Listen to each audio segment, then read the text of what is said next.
전능하신 하나님 주께 감사드리세. 날 위해 이 땅에 오신 독생자 예수, 나의 왕과 뜻하게 주를 사랑합니다. 날 위해 이 땅에 오신 독생자 예수. 사랑하는 서민교회 성도 여러분, 매주 화요일 저녁 이렇게 어김없이 기도와 말씀의 자리를 찾아주셔서 대단히 감사합니다. 우리의 삶이 비록 녹록지 않지만 이 시간 우리의 마음을 주님께 드리고 하나님의 마음을 우리의 가슴에 담는 귀한 시간이 되시길 소망합니다. 주님께서 주시는 말씀의 빛을 따라 함께 기도하며 서로를 격려할 때 우리를 향한 하나님의 비전이 실현되리라 생각합니다. 하나님의 비전으로 우리의 마음이 가득 채워지고 모든 염려와 걱정을 내려놓는 시간이 되시길 바랍니다. 오늘 이 예배를 통하여 주님께서 주시는 참된 평안과 위로를 경험하시고 새로운 한 주를 살아갈 힘과 용기를 얻게 되시길 간절히 소망합니다. 오늘은 창세기 41장을 본문으로 하나님의 말씀을 나누어 보고자 합니다. 먼저 창세기 41장 1절에서 7절 말씀을 보시도록 하시겠습니다. 만 2년 후에 바로가 꿈을 꾼즉 자기가 나일 강가에 서 있는데 보니 아름답고 살찐 7 암소가 강가에서 올라와 갈밭에서 뜯어먹고 그 뒤에 또 흉하고 파리한 다른 7 암소가 나일 강가에서 올라와 그 소와 함께 나일 강가에 서 있더니 그 흉하고 파리한 소가 그 아름답고 살찐 7 소를 먹은지라. 바로가 곧 깨었다가 다시 잠이 들어 꿈을 꾸니 한 줄기에 무성하고 충실한 7 이삭이 나오고 그 후에 또 가늘고 동풍에 마른 7 이삭이 나오더니 그 가는 7 이삭이 무성하고 충실한 7 이삭을 삼킨지라. 바로가 깬즉 꿈이라. 여러분, 근심되는 일이나 걱정이 많으면 생각이 많아지면 잠이 잘 안 오는 경우가 많습니다. 그러면 잠이 들었다가도 금방 깨기도 합니다. 그러다가 잠시 생각해보면 또 잠이 들어 있습니다. 지금 본문에 나타난 바로의 모습이 바로 그러한 모습입니다.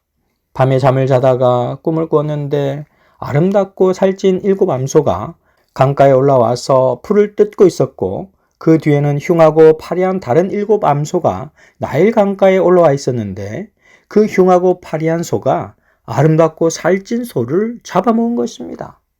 그 꿈이 무엇을 의미하는지 곰곰하게 생각하고 있는 찰나에 잠이 든 것입니다.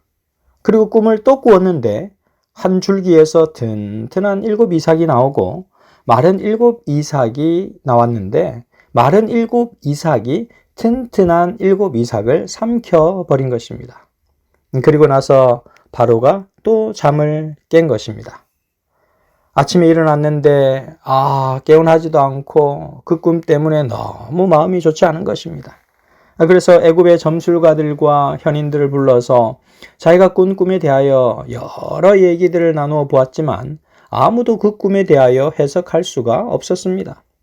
그러던 어느 날 술 맡은 관원장이 바로가 너무 그 꿈에 대하여 고통스러워하는 모습을 보고 창세기 41장 9절에서 이렇게 얘기합니다. 술 맡은 관원장이 바로에게 말하여 이르되 내가 오늘 내 죄를 기억하나이다. 이건 무슨 말씀입니까?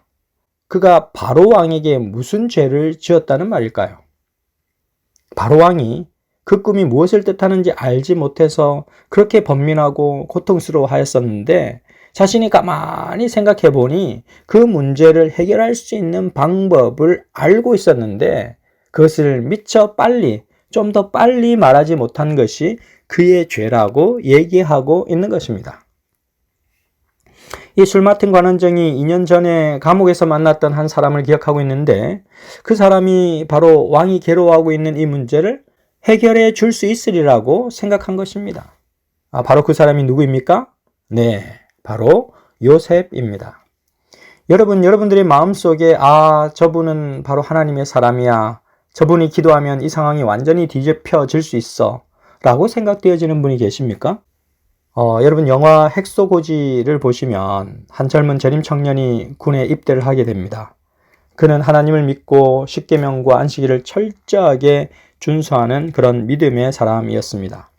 그래서 그는 총을 쏘아 사람을 죽이는 일을 하지 않기 위해서 의무병에 자원하게 되었습니다. 의무병이 된 그는 오키나와 전투에서 모두가 후퇴하는 과정에서 끝까지 그곳에 살아남아서 폭탄과 총알을 피해가며 부상병들을 구조하여 아래로 내려주게 됩니다. 그는 부상병들을 옮기면서 하나님께 간절히 기도를 드립니다.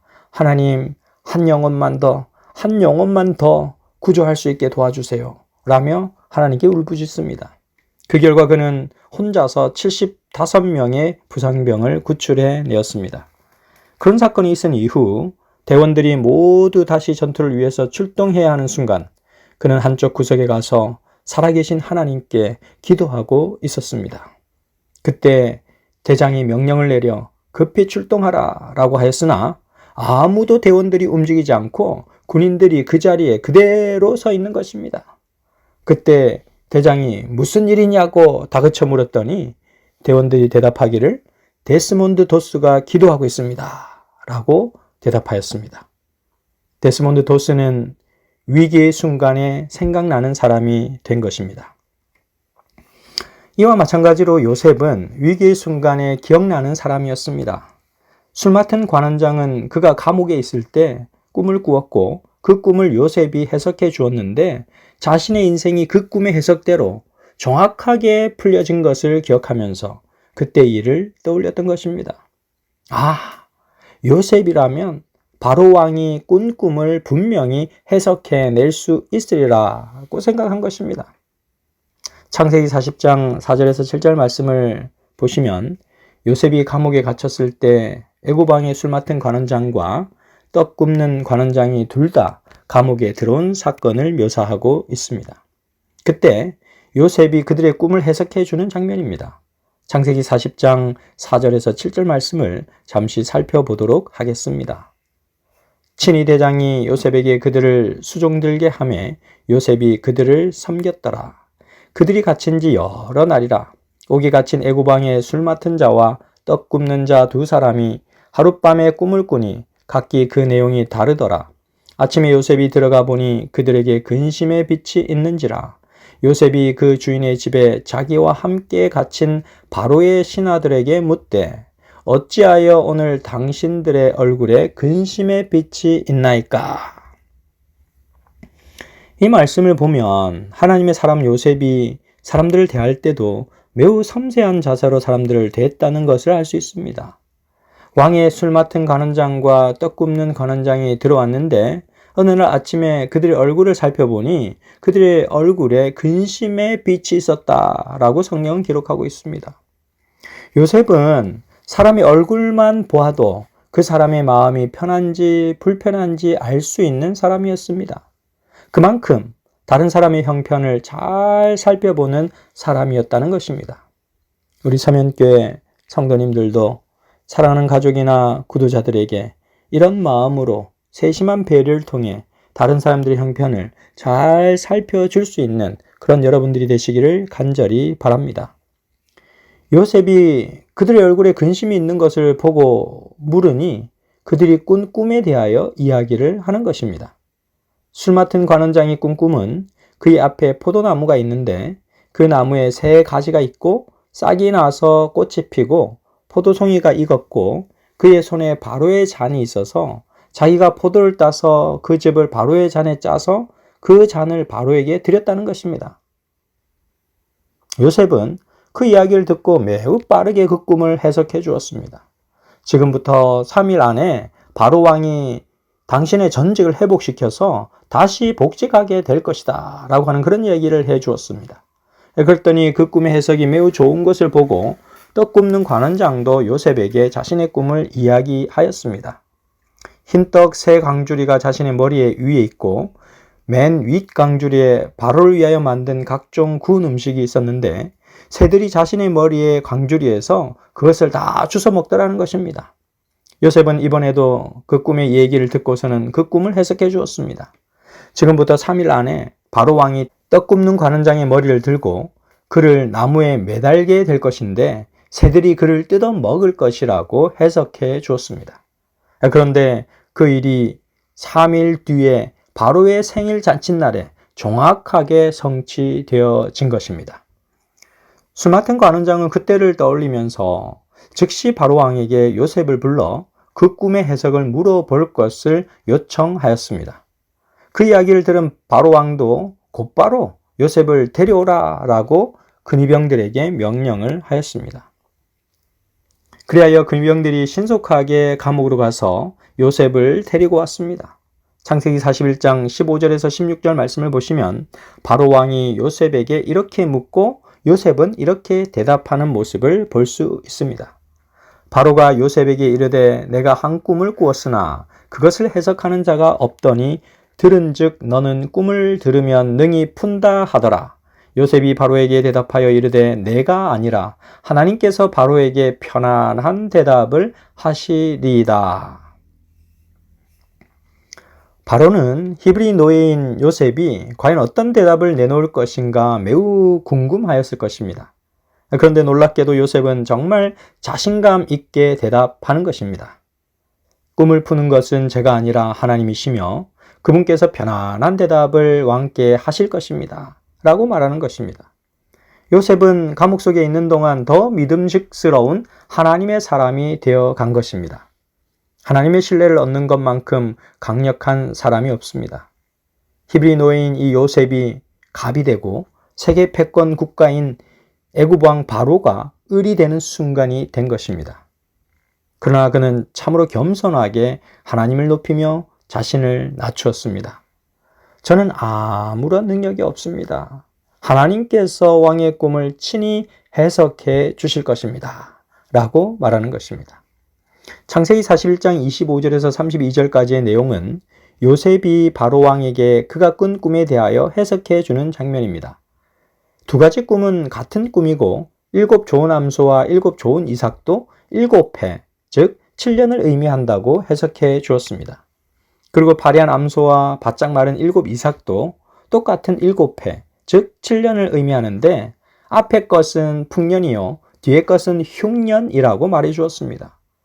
결국 풀이하면 애굽 곧 7년 동안의 애굽의 풍년이 먼저 들 것이고 그 기간이 지나면 7년 동안의 흉년이 들 것이라는 것을 암시해 주었습니다. 그리고 꿈을 2번 되풀이해서 꾼 것은 그 일이 신속하게 진행될 것이라는 사실을 말해 주었습니다. 그리고 나서 요셉은 꿈을 해석해 주는 것으로 끝나지 않고 그것에 대한 대비책도 얘기해 주게 되는데 이것은 놀라운 포인트가 있습니다. 창세기 41장 33절에서 36절 말씀입니다. 이제 바로께서는 명철하고 지혜 있는 사람을 택하여 애굽 땅을 다스리게 하시고 바로께서는 또 이같이 행하사 나라 안에 감독관을 두어 그 7해 풍년에 애굽 땅의 5분의 1을 거두되 그들로 장차올 풍년의 모든 곡물을 거두고 그 곡물을 바로의 손에 돌려 양식을 위하여 각 성읍에 쌓아두게 하소서. 이와 같이 그 곡물을 이 땅에 저장하여 애굽 땅에 임할 7해 흉년에 대비하시면 땅이 이 흉년으로 말미암아 망하지 아니하리이다. 요셉이 바로 왕에게 7년 동안의 흉년을 대비해서 감독관을 세워 풍년이 드는 7년 동안 애굽에서 추수한 곡식의 5분의 1을 세금으로 거두어 드려야 한다고 조언한 것입니다. 재림교회 성경주석에 의하면 요셉이 세금을 5분의 1로 거두도록 제안한 것에 대하여 이렇게 기록하고 있습니다. 풍년의 곡물의 20%를 거둬들이는 것은 전혀 곤란을 주는 일이 아니었고 동시에 막대한 양의 곡물이 집계될 수 있었다. 지나치게 많은 양을 요구하는 것은 현명하지 못하며 그렇게 하였다면 농부들과 지주들의 호의와 협력을 잃게 되었을 것이다. 풍성한 수확으로 그들은 이 증가된 세금을 쉽게 바칠 수 있었고 그것 때문에 압제당한다고 느끼지도 않았을 것이다 라고 기록하고 있습니다. 그러니까 요셉이 제안한 이 20%의 세금, 5분의 1을 드리는 세금이 매우 적절하게 제시되었음을 알 수 있습니다. 그렇다면 요셉은 어떻게 이렇게 세밀하게 세금을 계산해낼 수 있었을까라고 하는 것입니다. 세금을 징수하려면 디테일한 정보가 있어야 하는데 그는 감옥에 있는 동안 왕의 최측근들이었던 사람들과 교류하였었고 그들로부터 충분히 그러한 정보를 알게 되었을 가능성이 높습니다. 하나님께서는 모세를 광야에서 40년 동안 거주하면서 정말 위대한 지도자로 탄생될 수 있도록 그를 훈련하신 것처럼 요셉 또한 감옥살이를 하는 동안 다듬어지고 또 다듬어져서 정치와 경제를 두루 지휘할 수 있는 전문가로서의 자질을 준비하게 하신 것입니다. 요셉이 제시한 이 곡물 수확의 20%의 조세법은 그 당시 탁월한 애굽의 정치 경제의 해법이었습니다. 그러니까 애굽 왕 바로가 요셉의 제안을 듣고 감탄하여 창세기 41장 38절에 이렇게 얘기합니다. 바로가 그의 신하들에게 이르되 이와 같이 하나님의 영에 감동된 사람을 우리가 어찌 찾을 수 있으리요? 정말 놀라운 기록이 아닙니까? 애굽의 바로 왕이 요셉을 가리켜 하나님의 영에 감동된 사람이다 라고 언급하고 있는 것입니다. 요셉은 감옥에 갇혀 있는 동안 하나님께서 세상에 드러내고 싶을 만큼 멋진 하나님의 사람으로 성장한 것입니다.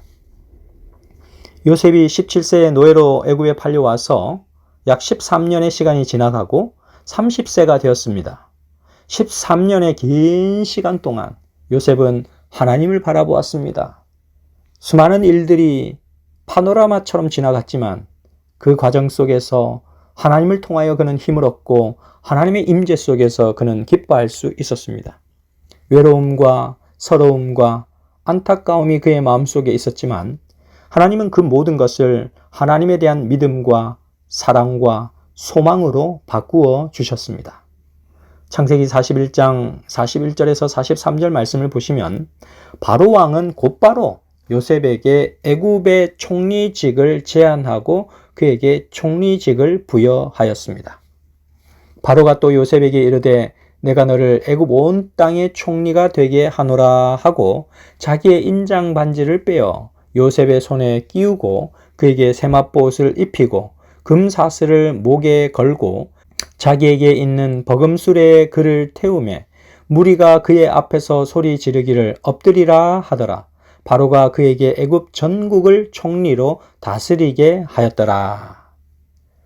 나이 30세에 애굽의 총리가 된 요셉은 정말 위대한 하나님의 사람이 되었습니다. 요셉이 애굽에 팔려와 보냈던 13년의 시간은 정말 고통스러운 시간들이었지만 그 시간 동안 하나님을 간절하게 붙잡았기에 그는 하나님의 사람이 되었고 세상에서도 인정받는 인물이 되었습니다. 사랑하는 서명교회 성도 여러분, 고난의 시간 동안 더 간절히 하나님을 붙드시게 되시기를 바랍니다. 요셉을 돌보셨던 하나님의 은혜가 여러분 모두에게 임하게 되시기를 간절히 소망하면서 오늘 말씀을 줄이도록 하겠습니다. 자, 이제 오늘의 기도 제목을 가지고 우리 함께 기도하는 시간을 갖도록 하겠습니다. 첫 번째 기도 제목은 조선영 집사님의 건강 회복을 위해서 계속해서 기도해 주시기를 부탁드립니다. 두 번째 유선자 집사님 허리가 좋지 않으신데 회복을 위하여 기도해 주시기를 부탁드립니다. 세 번째는 구도자 이행수님을 위하여 기도해 주시기를 부탁드립니다. 내일 수요일 오전에 성경 공부를 하기로 약속이 되어 있습니다. 사탄이 방해하지 않도록 기도해 주시기를 부탁드리겠습니다. 그리고 마지막 네 번째는 저희 교회 후반기 전도회가 10월 14일부터 18일까지 있을 예정입니다. 강사 목사님과 구도자들 이런 양들을 위해 기도해 주시기를 부탁드리겠습니다. 자, 이제 두 손을 모으고 우리 함께 기도하도록 하겠습니다. 사랑과 은혜가 충만하신 하늘아버지, 오늘 저희를 기도의 자리로 인도해 주셨으니 그 은혜를 감사를 드립니다.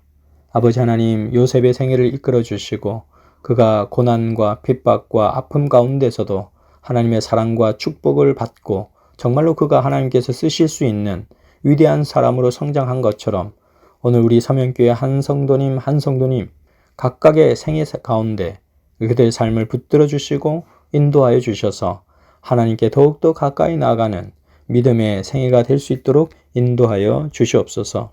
아버지 하나님, 특별히 조선인 집사님의 건강 회복을 위하여 기도드리오니 하나님 그 여정을 붙들어 주시고 신속하게 회복할 수 있도록 인도하여 주시옵소서.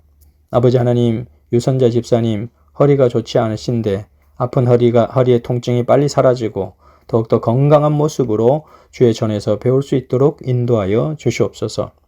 아버지 하나님, 수요일 오전에 이행수님과 함께 성경 공부를 하기로 약속을 하였습니다.